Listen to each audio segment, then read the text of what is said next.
കൃഷ്ണായ വാസുദേവായ ഹരയേ പരമാത്മനെ പ്രണതക്ലേശനാശായ ഗോവിന്ദായ നമോ നമ. ശ്രീമദ് ഭാഗവതം ഏകാദശ സ്കന്ധം അധ്യായം 25 ശ്ലോകം 20 നമ്മൾ ചെയ്തു. അതിൽ നമ്മൾ പറഞ്ഞു ജാഗ്രത അവസ്ഥ സത്വഗുണത്തിൽ നിന്നാണ്, സ്വപ്നാവസ്ഥ രജോ ഗുണം കൊണ്ടുണ്ടാവുന്നതാണ്, പിന്നെ സുഷുപ്തിയിൽ നമുക്ക് തമോ ഗുണമാണ് വെച്ചാൽ ഒന്നും അറിയില്ലല്ലോ, മനസ്സ് പോലെ അജ്ഞാനമുണ്ട്, അതാണ് തമോ ഗുണം എന്ന് പറയുന്നത് സുഷുപ്തി. പക്ഷേ ഈ മൂന്നവസ്ഥകളിലും സാക്ഷി മാത്രമായിട്ട് നാലാമത്തെ ഒരവസ്ഥ, അതാണ് തുരീയ അവസ്ഥ. നാലാമത്തെ അവസ്ഥയിൽ എപ്പോഴും വർത്തിക്കുന്ന ഒരു ശക്തിയാണ് ആത്മാവ്. അതായത് നമ്മുടെ ജാഗ്രതനെയും സ്വപ്നത്തിനെയും സുഷുപ്തിയെയും ഒബ്സർവ് ചെയ്യുന്ന, കാണുന്ന ഈ മൂന്ന് അവസ്ഥകൾക്കും അതീതമായിട്ടുള്ള നാലാമത്തെ അവസ്ഥ തുരീയാവസ്ഥയിൽ വർത്തിക്കുന്ന ശക്തിയാണ് ഏത്? ആത്മാവ് എന്നാണ് പറഞ്ഞത്. ആത്മതത്വം അതന്നെയാണ് എപ്പോഴും. അതായത് ശരിക്കും നമ്മൾ മായയിലേക്ക് ഇറങ്ങി വരുമ്പോഴേ ജീവാത്മാവിനേ ഉള്ളൂ ഈ മൂന്നവസ്ഥകൾ. നമുക്ക് ദേഹാഭിമാനം ഉള്ളിടത്തോളം കാലമേ ഈ മൂന്നവസ്ഥകളുള്ളൂ. ഇല്ലെങ്കിൽ നമ്മളെപ്പോഴും ആ ആത്മാവായിട്ട് ആ ദേഹത്തിലിരിക്കുകയാണെങ്കിൽ പോലും ജ്ഞാനം വന്നു കഴിഞ്ഞ് ഞാൻ ആത്മാവാണെന്നുള്ള അനുഭവം ഉണ്ടായാൽ നമ്മൾ തുരീയാവസ്ഥയിൽ വർത്തിച്ചുകൊണ്ട് ഈ ജാഗ്രതത്തിനെയും സ്വപ്നത്തിനെയും സുഷുപ്തിനെയും കാണും. അങ്ങനെയാണ്. അതായത് തുരീയാവസ്ഥയിൽ മാത്രമേ ആത്മാവ് വർത്തിക്കുന്നുള്ളൂ എന്ന്. അതാണ്. അതുകൊണ്ടാണ് ഗുണങ്ങളൊന്നും ബാധിക്കണില്ല എന്ന് നമ്മൾ പറഞ്ഞുവല്ലോ, അതുകൊണ്ടാണ്. ഇനി നമുക്ക് 21 വായിക്കാം കേട്ടോ.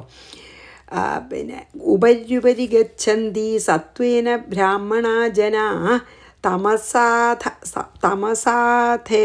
തമസാധോധ ആമുഖ്യാദ് രജസാന്തരചാരിണഃ. 21. 22 കൂടി വേണമെങ്കിൽ ചെയ്യാം ഒന്നിച്ച്. സത്വേ പ്രലീനാഃ സ്വർയാന്തി നരലോകം രജോലയാ തമോലയാസ്തു നിരയം യാന്തി മാമേവ നിർഗുണാഹ. നമുക്ക് നോക്കി നോക്കാം, രണ്ടും ഒന്നിച്ച് ചെയ്യാണ് കുറച്ചുകൂടി നല്ലത്. ബ്രാഹ്മണാഹ, അതായത് ഈ വേദത്തിൽ ബ്രഹ്മജ്ഞാനികളെന്ന് പറയാൻ വേണമെങ്കിൽ, അല്ലെങ്കിൽ വേദത്തിൽ പറഞ്ഞ എല്ലാതും വേണ്ട പോലെ അനുഷ്ഠിക്കുന്ന ജനാഹ, ജനങ്ങൾ. സത്വേന, സത്വഗുണത്താൽ ഉപരി ഗച്ഛന്തി, അതായത് അവർ ആധ്യാത്മികമായിട്ടുള്ള അഭിവൃദ്ധി അവർ പ്രാപിക്കും. അതായത് വേദധർമ്മങ്ങളൊക്കെ ചെയ്ത് ജ്ഞാനത്തിന് വേണ്ടി മുമുക്ഷുക്കളെ പോലെയാണ് അവർ. അപ്പോൾ അവർ ഉത്തരോത്തരം ലോകങ്ങളെയൊക്കെ പ്രാപിക്കും. പിന്നെയോ തമോ ഗുണത്താൽ ആ മുഖ്യാത്, അതായത് ഇപ്പോൾ ഇതിലെന്താ പറഞ്ഞാൽ വെച്ചാൽ സത്വഗുണപ്രധാനമായിട്ടുള്ളവർ ഈ ഭൂമിയിൽ മരിച്ചു കഴിഞ്ഞാലേ, ഈ ശരീരം ത്യജിച്ചു കഴിഞ്ഞാൽ സത്വഗുണപ്രധാനികളായിട്ടുള്ള ആത്മാക്കൾ അല്ലെങ്കിൽ ആ സൂക്ഷ്മ ശരീരം ഈ ഭൂമിക്ക് മുകളിലുള്ള ലോകങ്ങളിൽ പോവും. ഉപരി, അതായത് എത്രത്തോളം പുണ്യം ചെയ്തോ അത്രത്തോളം പുണ്യലോകത്തിൽ പോവും. അതായത് കുറച്ച് പുണ്യം ചെയ്താൽ ആദ്യത്തെ ലോകത്തിൽ പിന്നെ സ്വർഗത്തിൽ പോവും. അത് കഴിഞ്ഞാൽ ജനലോകം, മഹർലോകം, തപോലോകം, ബ്രഹ്മലോകം. അതായത് നമ്മൾ ചെയ്യണ സാത്വിക കർമ്മങ്ങളുടെ ഫലം അനുഭവിക്കാനായിട്ട് ജന്മം ഉണ്ടെങ്കിൽ എന്താ ചെയ്യുക? ഉപരിയായിട്ടുള്ള ലോകങ്ങളിൽ പോവും. തമോ ഗുണം കൊണ്ട് അങ്ങനത്തെ പ്രവൃത്തികൾ ചെയ്താൽ, കർമ്മങ്ങൾ ചെയ്താൽ അതിൻ്റെ ഫലം അനുഭവിക്കാൻ ആമുഖ്യാത്, മരം മുതലായ സ്ഥാവരം ഇളകാത്തതായിട്ട് ജനിക്കും. അതായത് മനുഷ്യനേക്കാൾ താഴെയുള്ള ജന്മത്തിൽ പോവും. നല്ല സത്വഗുണം സാത്വിക കർമ്മങ്ങൾ, സത്വഗുണപ്രധാനികളൊക്കെ മനുഷ്യനിൽ നിന്നും മുകളിലുള്ള ജന്മങ്ങൾ ലഭിക്കും, ദേവന്മാരായിട്ടും ഋഷിമാരായിട്ടും.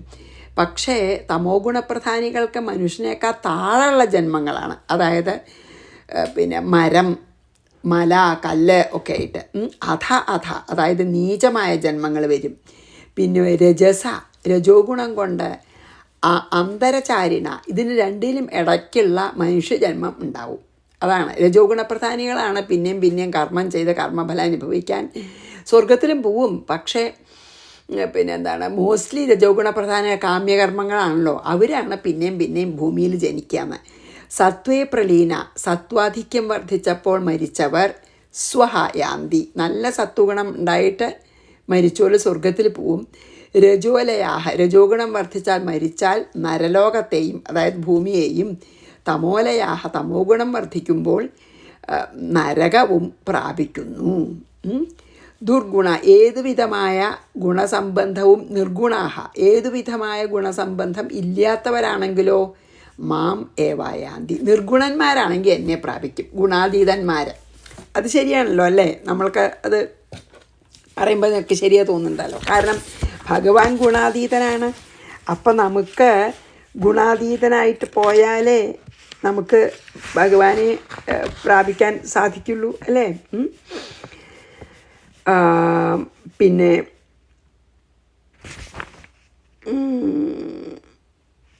അതെ, അതാണ് പറയണത്. അപ്പോൾ ഇതിലിപ്പോൾ നമ്മൾക്കിങ്ങനെ അത്ര തന്നെ പറയുന്നുള്ളൂ കേട്ടോ. സത്വഗുണപ്രധാനികൾ സ്വർഗത്തിൽ, അതായത് മുകളിലുള്ള ലോകങ്ങളിൽ പോവും. കാരണം സത്വഗുണപ്രധാനികൾ നല്ല കർമ്മങ്ങളാണല്ലോ ചെയ്യുക.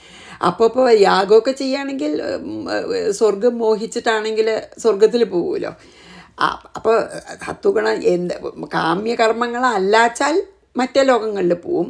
അതായത് സ്വർഗം കിട്ടണമെന്നൊക്കെ പ്രാർത്ഥിച്ചിട്ട് സത്വഗുണ പ്രധാനികൾ ചെയ്യുമ്പോൾ സ്വർഗത്തിൽ പോവും. അപ്പോൾ അതാണ് പറഞ്ഞത്, സത്വഗുണ പ്രധാനികൾ സ്വർഗത്തിലും ഉപരിയായിട്ടുള്ള ഈ ഭൂമിക്ക് ഉപരിയായിട്ടുള്ള ലോകങ്ങളിലും, രജോ ഗുണപ്രധാനികളിൽ നരലോകത്തിലും മീൻസ് ഭൂമിയിലും മനുഷ്യന്മാരായിട്ടും, തമോ ഗുണപ്രധാനികൾ നരകത്തിലും നരകലോകത്തിലും പോകുന്ന ചുരുക്കം പറഞ്ഞു. പക്ഷേ അതിനു മുമ്പ് പറഞ്ഞുവല്ലോ, പിന്നെ എന്താ പറയുക, പിന്നെ തമോ ഗുണം അധികമായിട്ടുള്ളൊരു പിന്നെ മരവും അങ്ങനത്തെ സ്ഥാവരങ്ങളായി ജനിക്കുന്നൊക്കെ പറഞ്ഞുല്ലേ. എന്തായാലും അതാണ് സത്വഗുണപ്രധാനികൾ ചുരുക്കത്തിൽ സ്വർഗത്തിലും മറ്റൊരു ഭൂമിയിലും, രജോ ഗുണപ്രധാനികൾ ഭൂമിയിലും, തമോ ഗുണപ്രധാനികൾ താഴെയുള്ള അധോലോകങ്ങളിലും ജനിക്കും, അല്ലെങ്കിൽ നരകത്തിലൊക്കെ പോണ്ടി വരും ചീത്ത കർമ്മങ്ങൾ ചെയ്താൽ. അതാണ് അതിൽ പറഞ്ഞത്. പിന്നെ പറഞ്ഞു നിർഗുണന്മാർ, സത്വരജസ് തമോ ഗുണത്തിൽ നിന്നും അതീതമായി നിൽക്കുന്ന നല്ല മനഃശുദ്ധിയുള്ള മഹാത്മാക്കൾ എവിടെ പോവുക? എന്നെ പ്രാപിക്കും. എന്താ കാരണം വെച്ചാൽ മഹാത്മാക്കളെന്ന് പറയുമ്പോൾ അവിടെ എന്താ വെച്ചാൽ സത്വരജസ് തമോ ഗുണത്തിന് അതീതമായിട്ട് പോയവരെ, ഈ ജീവിച്ചിരിക്കുമ്പോൾ തന്നെ സത്വരജസ് അതായത് മായാമോഹത്തിൽ നിന്ന് വിട്ടവരെ, നിർഗുണ ബ്രഹ്മത്തിനെ ധ്യാനിച്ച് അവർക്ക് മായാമോഹിതരാവാതെ ആത്മജ്ഞാനം ലഭിച്ച ആൾക്കാരെ എന്നെ തന്നെ പ്രാപിക്കുന്നു. ആത്മജ്ഞാനം ലഭിക്കുമ്പോൾ എന്താ ഉണ്ടാവുക? നിർഗുണന്മാരാവുക അവർ. അങ്ങനെ നിർഗുണന്മാരാണ് നിർഗുണനായിട്ടുള്ള ബ്രഹ്മത്തെ പ്രാപിക്കുക അല്ലേ? നമുക്ക് ബ്രഹ്മൈക്യം വേണം, അല്ലെങ്കിൽ ഈശ്വരനും പറയാം. നമുക്ക് ഈശ്വരനായിട്ട് നമ്മൾക്ക് ഐക്യം വേണമെങ്കിൽ നമ്മൾ ഗുണാതീതമായിട്ട് പോകണം. ബ്രഹ്മം നിർഗുണമാണ് അല്ലേ? അപ്പോൾ നമുക്ക് മോക്ഷം വേണമെങ്കിൽ നമ്മൾ നിർഗുണമാവണം, എന്നാലേ ബ്രഹ്മത്തിൽ ലയിക്കാൻ പറ്റുള്ളൂ. അതാണ് ഇപ്പോൾ ഇതിൽ പറഞ്ഞത്. 21ഉം 22ഉം വായിക്കാം.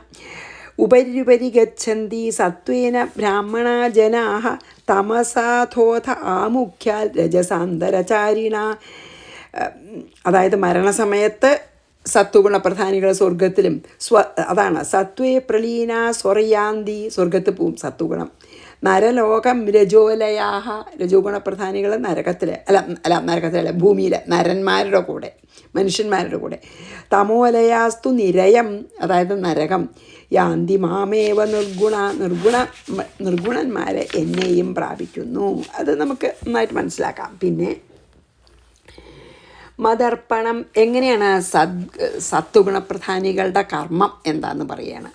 ഇതിനു മുമ്പേ പറഞ്ഞു, എന്നാലും ഒന്നും കൂടിയും പറയണ്ട ഭഗവാൻ. മതർപ്പണം നിഷ്ഫലം വാ സാത്വികം നിജകർമ്മ തദ് രാജസം ഫലസങ്കല്പം ഹിംസാപ്രായാതി താമസം.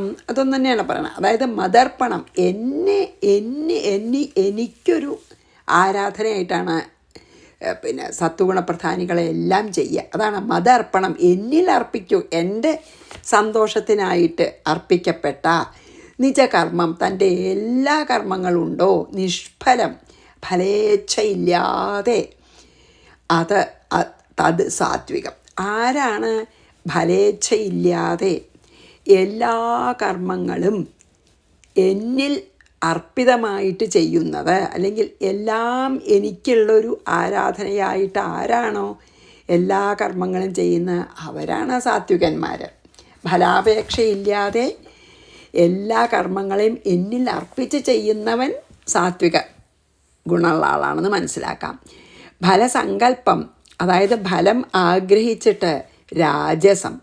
ഫലം ആഗ്രഹിച്ച് ഓരോ കാര്യങ്ങളും ഫലാപേക്ഷയോടുകൂടി ഫലം ആഗ്രഹിച്ചാൽ എനിക്കിത് ചെയ്താൽ അത് കിട്ടും, എനിക്കിത് ചെയ്താൽ ഇത് കിട്ടും, അങ്ങനെയുള്ളവരെ രജോ ഗുണപ്രധാനികളാണെന്ന് മനസ്സിലാക്കാം. ഹിംസാപ്രായാദി, ഹിംസ അല്ലെങ്കിൽ എല്ലാവരോടും ദേഷ്യം, ഉപദ്രവിക്കാനൊരു വിഷമമില്ല ആൾക്കാരെ അവനവൻ്റെ സുഖത്തിനായിട്ട്, അങ്ങനെയൊക്കെ ഉള്ളവരെയാണ് തമോ ഗുണപ്രധാനികൾ. നമുക്കറിയാലോ ഹിംസയാണ് ഒരു പ്രധാനം. ആലസ്യം, ഹിംസ, അല്ലേ, ക്രോധം, ഇതൊക്കെയാണല്ലോ. അപ്പോൾ അതൊക്കെ കണ്ടാൽ നമുക്ക് തമോ ഗുണപ്രധാനികളാണെന്ന് വിചാരിക്കാം എന്ന് പറയുകയാണ്. ഇത് മുമ്പ് പറഞ്ഞത് തന്നെയാണ്. മദർപ്പണം നിഷ്ഫലം വാ സാത്വികം നിജകർമ്മ തദ് രാജസം ഫലസങ്കല്പം ഹിംസാപ്രായാദി താമസം. 24. കൈവല്യം സാത്വികം ജ്ഞാനം രജോ വൈകൽപ്പികം ചയത് പ്രാകൃതം താമസം ജ്ഞാനം മന്നിഷ്ഠം നിർഗുണം സ്മൃതം. 24 എന്താ വെച്ചാൽ കൈവല്യം, അതായത് മോക്ഷം, അതായത് ആത്മസാക്ഷാത്കാരം, അല്ലേ. ജ്ഞാനം സാത്വികം, ജ്ഞാനം സാത്വികം. കൈവല്യം, അതായത് ഈ ആത്മസാക്ഷാത്കാരം എന്നുള്ളത് ജ്ഞാനാണ്, ആ ജ്ഞാനം സാത്വികാണ്. പിന്നെയോ യദ് വൈകൽപ്പികം രജഹാച, വികല്പം കൊണ്ട് സംഭവിക്കുന്ന പ്രപഞ്ചം സത്യമോ അസത്യമോ, ജീവൻ നിത്യാണോ അനിത്യാണോ എന്നുള്ള ഒരു ജ്ഞാനം ഉണ്ടെങ്കിൽ അത് രാജസം. അതായത് എന്താ ഇപ്പോൾ ഇതിൽ പറയണമെന്ന് വെച്ചാൽ, ഈ ദേഹാഭിമാനമുള്ളവരൊക്കെ സങ്കല്പിച്ചിട്ടുള്ള ഈ ലോകമാണല്ലോ, അത് ശരിയാണെന്ന് വിചാരിക്കുന്നുണ്ടല്ലോ, അതൊക്കെ രാജസാണ്. അതാണ്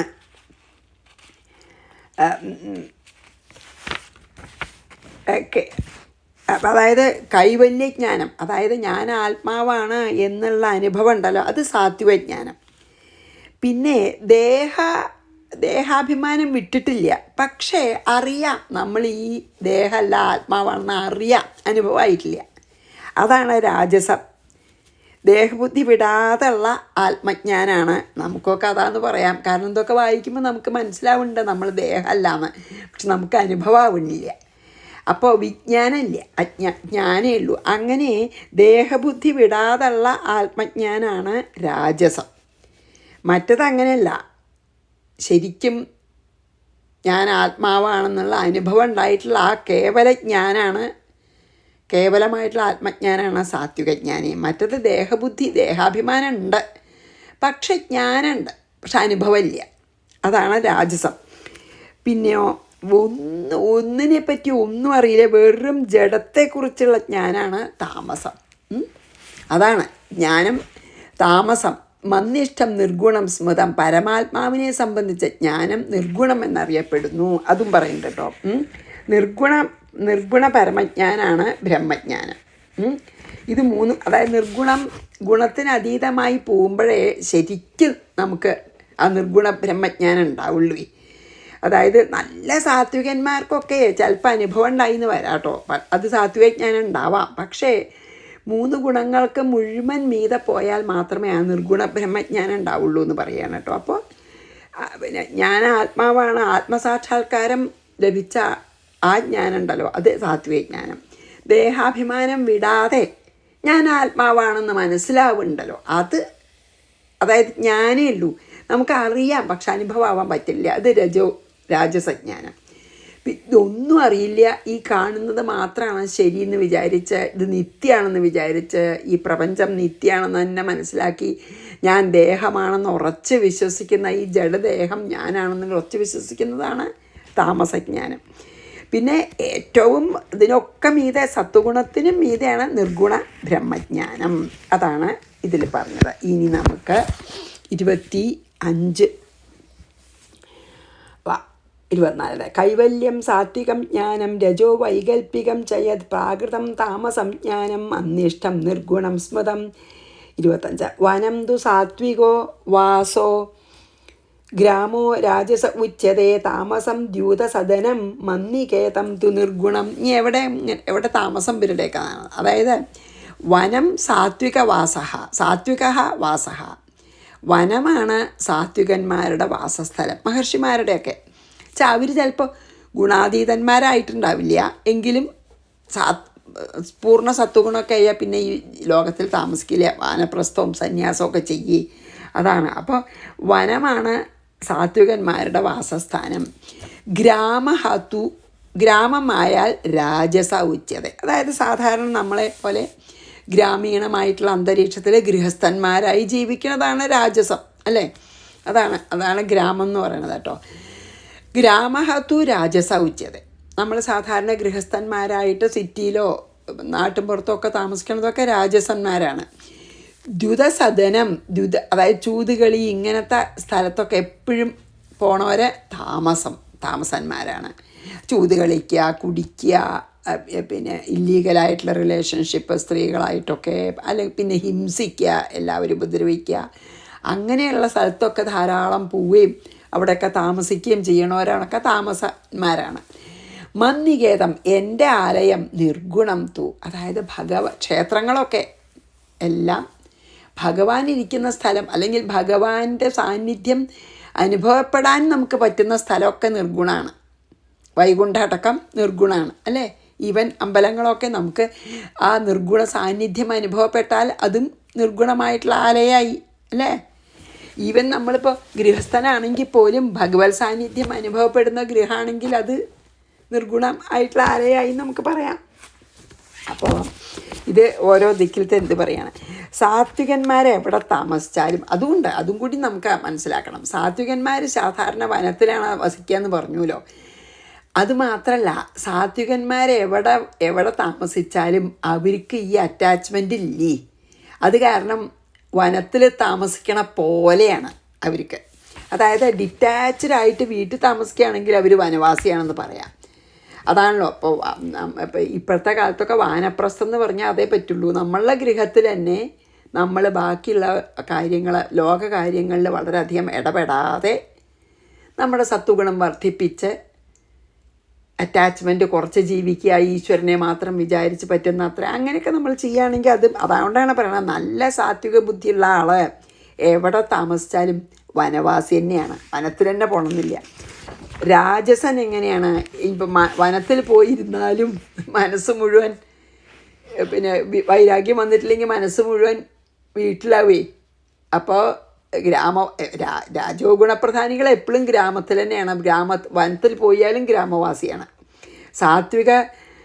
സത്വഗുണപ്രധാനികൾ വീട്ടിലിരുന്നാലും വനവാസിയാണ്.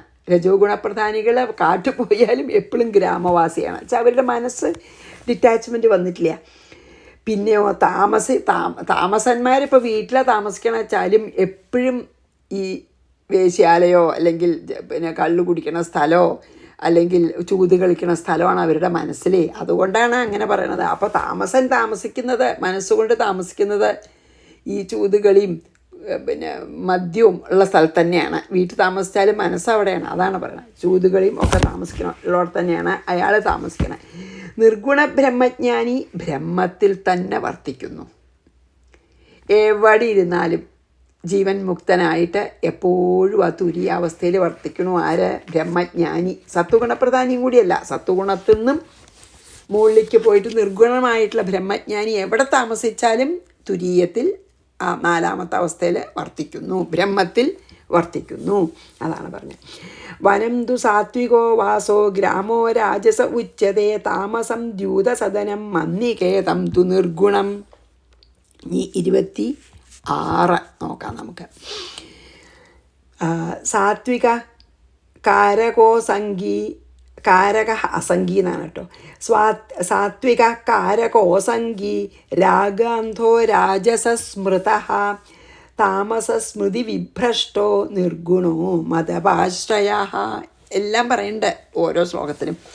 അസംഗീകാരക, കർമ്മഫലം ആഗ്രഹിക്കാത്ത ഒരു കർമ്മം ചെയ്യാതെ പറ്റില്ലല്ലോ. അപ്പോൾ കർമ്മഫലം ആഗ്രഹിക്കാതെ കർമ്മം ചെയ്യുന്ന ആൾ സാത്വികനാണ്. അതായത് ഒട്ടും ഫലാപേക്ഷയോടുകൂടി കർമ്മം ചെയ്യാത്ത ആൾ തീർച്ചയായിട്ടും സാത്വികനാണ്. പിന്നെ രാഗാന്ത, നല്ല ഫലേച്ഛയോടുകൂടി കർമ്മം ചെയ്യുന്നത് രാജസന്മാരാണ്.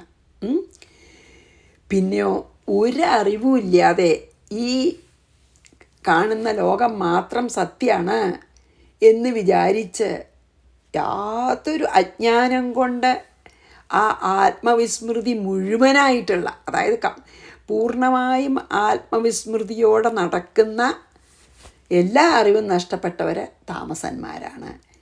അതായത് തോന്നിയത് മാത്രം ചെയ്യുക, അങ്ങനെ ഇന്ദ്രിയങ്ങളെ സന്തോഷിപ്പിക്കാൻ വേണ്ടി മാത്രം ജീവിക്കുന്നവരാണ് താമസന്മാർ. മതപാശ്രയ നിർഗുണ, എന്നെ തന്നെ ശരണം പ്രാപിക്കുന്നവരൊക്കെ നിർഗുണന്മാരാണ്. അതായത് സർവാത്മനാ ഭഗവാനെ ശരണം പ്രാപിക്കുന്നവർ നിർഗുണന്മാരാണ്. അപ്പോൾ ഇതിലും മൂന്നും പറഞ്ഞു. കർമ്മഫലം ആഗ്രഹിക്കാതെ കർമ്മം ചെയ്യുന്നവൻ സാത്വികനും, ഫലേച്ഛയോടുകൂടി ചെയ്യുന്നവൻ രാജസനും, ഇതിനൊന്നിനെപ്പറ്റി ഒന്നും അറിയാതെ തൻ്റെ ഇന്ദ്രിയങ്ങളെ പോഷിപ്പിക്കാൻ വേണ്ടി മാത്രം ജീവിക്കുന്നവൻ താമസനും, പിന്നെയോ എന്നെ തന്നെ സർവാത്മനാ ശരണം പ്രാപിക്കുന്നവൻ നിർഗുണനും ആണ് എന്ന് പറഞ്ഞു. സാത്വികകാരകോസംഗീ രാഗാന്ധോ രാജസസ്മൃത താമസസ്മൃതി വിഭ്രഷ്ടോ നിർഗുണ പദമാ നിർഗുണോ മതപാശ്രയ, എന്നെ ആശ്രയിച്ചതാണ്. സാത്വികാധ്യാത്മികീ ശ്രദ്ധ കർമ്മശ്രദ്ധാതു രാജസി താമസ്യധർമ്മേ യാ ശ്രദ്ധ മത്സേവായാം തു നിർഗുണ. പിന്നെയും ഇതിൽ തന്നെ പറയണം, ഈ ആധ്യാത്മികീ ശ്രദ്ധ സാത്വികി, ആധ്യാത്മിക വിഷയങ്ങളിൽ നല്ല ശ്രദ്ധ ഉള്ളവരൊക്കെ സാത്വികന്മാർ. അതായത് മുമുക്ഷുത്വമുള്ളവരൊക്കെ സാത്വികന്മാരാണ്. മുമുക്ഷുത്വം ഉണ്ടെങ്കിലല്ലേ ആധ്യാത്മിക വിഷയങ്ങളെ നമ്മൾ പഠിക്കാനും അത് മനസ്സിലാക്കാനും സത്സംഗങ്ങളിലൊക്കെ പോവാനും ഭാഗവതം പോലുള്ള പുരാണങ്ങൾ വായിക്കാനും മനനം ചെയ്യാനും ഒക്കെ തോന്നുള്ളൂ. അപ്പോൾ അങ്ങനെയുള്ളവരൊക്കെ അതൊക്കെ ചെയ്തിട്ട് മുമുക്ഷുക്കളായിട്ടുള്ള ആധ്യാത്മിക പാതയിൽ പുരോഗമിക്കണമെന്ന് വിചാരിക്കണവരൊക്കെ സാത്വികന്മാർ, അതിനുവേണ്ടി ശ്രമിക്കുന്നവർ. കർമ്മശ്രദ്ധാതു രാജസി, അതായത് ഈ ഭൗതിക ലോകത്തിൽ കർമ്മങ്ങൾ ചെയ്ത് ഫലം ഇച്ഛിച്ച് എപ്പോഴും ഓരോ കർമ്മങ്ങൾ ചെയ്ത് ഫലം ഇച്ഛിച്ച് ജീവിക്കുന്നവർ രാജസന്മാർ. ഒരു ശ്രദ്ധയില്ലാതെ അല്ല അധർമ്മത്തിൽ മാത്രം ശ്രദ്ധ പതിപ്പിക്കുന്നവരെ താമസന്മാർ. അതായത് എങ്ങനെയെങ്കിലും എനിക്ക് പൈസ ഉണ്ടാക്കണം, ചതിച്ചിട്ടാണെങ്കിലും വേണ്ടില്ല, എങ്ങനെയെങ്കിലും എനിക്ക് ഇന്ദ്രിയ സുഖം അനുഭവിക്കണം, എൻ്റെ ഭാര്യയെ ചതിച്ചിട്ടാണെങ്കിലും എൻ്റെ കുടുംബത്തിനെ ചതിച്ചിട്ടാണെങ്കിലും ബാക്കിയുള്ളവരെ ചതിച്ചിട്ടാണെങ്കിലും എനിക്ക് ധനവും ഇന്ദ്രിയ സുഖം അനുഭവിക്കണം എന്ന് വിചാരിക്കുന്നവർ താമസന്മാർ. മത്സേവായാം തു നിർഗുണ, എന്നെ സേവിക്കുന്നതിൽ ബദ്ധശ്രദ്ധനായവരൊക്കെ നിർഗുണന്മാർ. എപ്പോഴും ഭഗവത് സേവയാണ് ആഗ്രഹം, അത് നിർഗുണന്മാർ എന്നാണ്. ഇതിലും അങ്ങനെയൊക്കെ പറഞ്ഞു അല്ലേ. ആധ്യാത്മിക വിഷയത്തിൽ പുരോഗമിക്കണമെന്ന് വിചാരിച്ചിട്ട് എപ്പോഴും ഈശ്വര വിചാരത്തോടു കൂടി ഇരിക്കാൻ ശ്രമിക്കുന്നവർ സാത്വികന്മാരും, ഭൗതിക ലോകത്തിലെ പുരോഗതി ഉണ്ടാവാൻ വേണ്ടി ഫലേച്ഛയോടുകൂടി കർമ്മം ചെയ്യുന്നവർ രാജസന്മാരും, തൻ്റെ സ്വന്തം സ്വാർത്ഥലാഭത്തിന് വേണ്ടി എന്താ ധർമ്മം പ്രവർത്തിക്കാൻ തയ്യാറായിട്ടുള്ളവർ താമസന്മാരും, എപ്പോഴും ഭഗവാനെ തന്നെ വിചാരിച്ച് ഭഗവാനെ തന്നെ ശുശ്രൂഷിക്കുന്നതിൽ തൽപരരായ നിർഗുണന്മാരുമാണ് എന്ന് പറഞ്ഞു അല്ലേ. ഇനി ഒരു ശ്ലോകം കൂടി ചെയ്യാൻ പറ്റുമോ നോക്കാം നമുക്ക്. സാത്വികാധ്യാത്മികീ ശ്രദ്ധ കർമ്മശ്രദ്ധ തു രാജസി താമസ്യ ധർമ്മേ യാ ശ്രദ്ധ മത്സേവായാം തു നിർഗുണ. 28. പഥ്യം പൂതമനായാസ്തമാഹാര്യം സാത്വികം സ്മൃതം രാജസം ചേന്ദ്രിയപ്രേഷ്ഠം താമസം ചാർത്തിദാശുചി. അതാണ് ഭക്ഷണം ഇവരുടെ. പഥ്യം ഹിതം ചെയ്യുന്നതും, പൂതം ശുദ്ധമായതും, നമുക്ക് ദേഹത്തിനൊക്കെ നല്ലതും, പക്ഷെ നമ്മളെ ബുദ്ധിക്കും ദേഹത്തിനൊക്കെ നല്ലതും പരിശുദ്ധമായതും, അനായസ്തം പരിശ്രമിക്കാതെ ലഭിച്ചതുമായ, അതായത് ഒരുപാട് കഷ്ടപ്പെട്ട് ഒന്നും അല്ലാതെ ലഭിച്ചതുമായ ആഹാര്യം സാത്വികം എന്ന് പറയുന്നു. പിന്നെ സാത്വികം സ്മൃതം അങ്ങനെ അറിയപ്പെടുന്നു. ഇന്ദ്രിയപ്രേഷ്ഠം, ഇന്ദ്രിയങ്ങൾക്ക് സ്വാദ് നൽകണ നല്ല ഉപ്പും പുളിയും പിന്നെ മധുരവും അങ്ങനെയുള്ള നല്ല രസങ്ങളൊക്കെ നല്ല അനുഭവിക്കാൻ മോഹമുള്ള സ്വഭാവം രാജസവും. ആർത്തിദാശുചി, അതായത് നമുക്ക് നമ്മുടെ മനസ്സിനും ദേഹത്തിനൊന്നും നന്നല്ലാത്തതും അശുദ്ധമായതും ആയിട്ടുള്ള ആഹാരം കഴിക്കുന്നതാണ് താമസം എന്ന് പറഞ്ഞു. ആഹാരം അതായത് എന്താ സാത്വികാഹാരം എന്നൊക്കെ പറയുകയാണേ,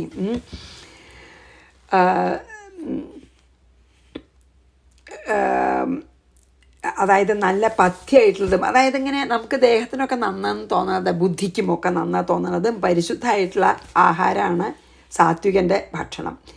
ഇന്ദ്രിയങ്ങളെ തൃപ്തിപ്പെടുത്തിക്കൊണ്ടുള്ള ഭക്ഷണമാണ് രാജസ ഭക്ഷണം. ആർത്തി കൂട്ടണതും അശുദ്ധവുമായതാണ് താമസ ഭക്ഷണം. പിന്നെയോ ആത്മസുഖമാണ് സാത്വിക ഭക്ഷണം. അത് അതും കൂടിയും പറഞ്ഞില്ലേ, നിർഗുണം.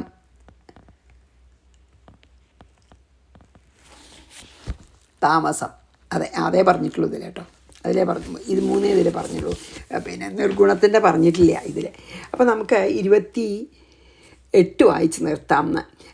എങ്ങനത്തെ ആഹാരമാണ് സാത്വികന്മാർ കഴിക്കുക? പഥ്യമായിട്ടുള്ളതും ഒരുപാട് കഷ്ടപ്പെടാതെ ഉണ്ടാക്കിയതും, അതായത് ആരെയും ഉപദ്രവിച്ചിട്ടൊന്നും കിട്ടണതല്ലല്ലോ, അങ്ങനത്തെ ഒക്കെ അതാത് കാലത്ത് അവൈലബിൾ ആയിട്ടുള്ളതും ദേഹത്തിന് നല്ലതും മനസ്സിന് നല്ലതും ശുദ്ധമായിട്ടുള്ളത് സാത്വിക ഭക്ഷണം. രാജസ് എന്ന് പറഞ്ഞാൽ നമുക്ക് ഇന്ദ്രിയങ്ങൾ, എനിക്ക് ഭയങ്കര എരി വേണം, എനിക്ക് ഭയങ്കര പുളിയുള്ളതാണ് ഇഷ്ടം, അതായത് എന്താണ് ഇങ്ങനെ അവനവൻ്റെ ഇഷ്ടത്തിനനുസരിച്ചിട്ടേ കഴിക്കൂ, അങ്ങനെ ഉണ്ടല്ലോ. നമ്മൾ ആ ഇന്ദ്രിയങ്ങളെ സന്തോഷിപ്പിക്കാൻ വേണ്ടി കഴിക്കുന്നത് രാജസം.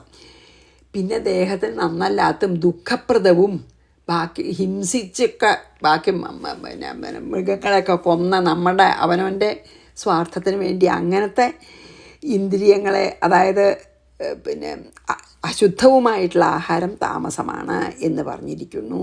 അപ്പോൾ അതിൻ്റെ പിന്നെ ശരിക്കും സാത്വിക ഭക്ഷണം എന്താണ്? ഭഗവാന് ഇഷ്ടമുള്ളതേ നമ്മൾ, അതാണ് സാത്വിക ഭക്ഷണം. ഏതാണ്?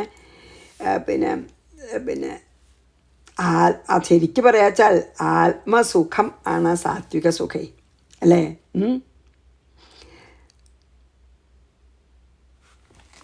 അപ്പോൾ സാത്വിക ഭക്ഷണം എന്ന് പറഞ്ഞാൽ അങ്ങനെ നമ്മുടെ ദേഹത്തിന് നല്ലതും ഭഗവാന് കൊടുക്കാവുന്നതേ സാത്വിക ഭക്ഷണമുള്ളൂ. അതാണ് അല്ലേ?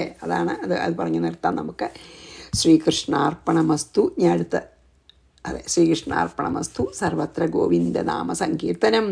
ഗോവിന്ദ ഗോവിന്ദ. ഗുരുവായൂരപ്പ ശരണം. സമസ്താപരാധം ക്ഷമസ്വമേ.